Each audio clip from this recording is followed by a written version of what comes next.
أعوذ بالله من الشيطان الرجيم. بسم الله الرحمن الرحيم.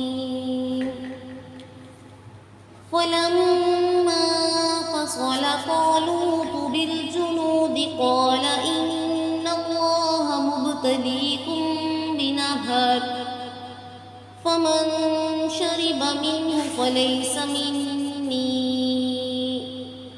ومن لم يطعمه فإنه مني إلا من اغترف غرفة بيده فشربوا منه إلا قليلا منهم.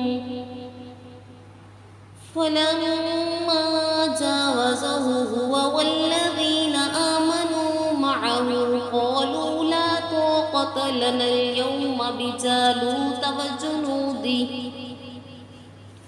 قال الذين يظنون أنهم ملاقو الله كم من فئة